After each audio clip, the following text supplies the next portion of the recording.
വീണ്ടും നമ്മൾ വാർത്തകളിലേക്ക് പോവുകയാണ്. കാസർഗോഡ് കുമ്പളയിൽ പുതിയതായി നിർമ്മിക്കുന്ന 6 വരി ദേശീയപാതയിൽ ടോൾ പിരിക്കാനുള്ള നീക്കത്തിനെതിരെ വൻ പ്രതിഷേധം. Manjeshwaram MLA AKM Ashraf MLA ഉൾപ്പെടെയുള്ളവരെ അറസ്റ്റ് ചെയ്ത് നീക്കി. അറസ്റ്റിന് പിന്നാലെ ദേശീയപാത അതോറിറ്റി ടോൾ പിരിവ് ആരംഭിച്ചു.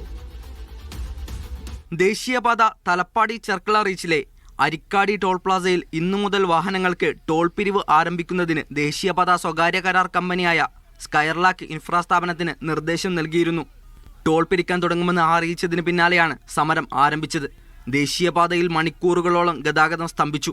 റോഡിൽ കിടന്ന് പ്രതിഷേധിച്ചതോടെ നിരവധി ആളുകളെയാണ് അറസ്റ്റ് ചെയ്ത് നീക്കിയത്.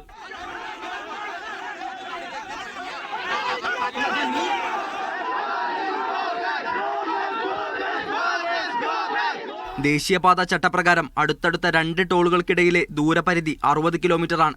ഈ നിർദ്ദേശം ലംഘിക്കുന്ന നിലയിലാണ് ടോൾ പ്ലാസ പ്രവർത്തനം ആരോപിക്കുന്നതെന്നാരോപിച്ചാണ് നാട്ടുകാരുടെ സമരം. അരിക്കാടി ടോൾ പ്ലാസയും നിലവിലുള്ള തലപ്പാടി ടോൾ പ്ലാസയും തമ്മിൽ അകലം 22 കിലോമീറ്റർ മാത്രമാണ്. 22 കിലോമീറ്റർ സഞ്ചരിക്കുമ്പോഴേക്കും യാത്രക്കാർ 2 തവണ ടോൾ നൽകേണ്ടി വരും. ടോൾ പിരിവ് നടത്തുന്നതിനെതിരെ ആക്ഷൻ കമ്മിറ്റി ഓഗസ്റ്റിൽ ഹൈക്കോടതിയിൽ നൽകിയ ഹർജിയിൽ വിധി വരാനിരിക്കുകയാണ്. അതുവരെ ടോൾ പിരിവ് നടത്തില്ലെന്ന് കളക്ടറും ദേശീയപാത അതോറിറ്റി അധികൃതരും ആക്ഷൻ കമ്മിറ്റിയും തമ്മിൽ ധാരണയുണ്ടായിരുന്നു. ടോൾ പ്ലാസയ്ക്ക് 5 കിലോമീറ്റർ ചുറ്റളവിലുള്ളവരുടെ വാഹനങ്ങൾക്ക് ഇളവ് നൽകുന്നുണ്ട്. എന്നാൽ 10 കിലോമീറ്റർ ചുറ്റളവിൽ സൗജന്യം ലഭ്യമാക്കണമെന്നാണ് ആക്ഷൻ കമ്മിറ്റിയുടെ ആവശ്യം. മീഡിയ 1 കാസർഗോഡ്.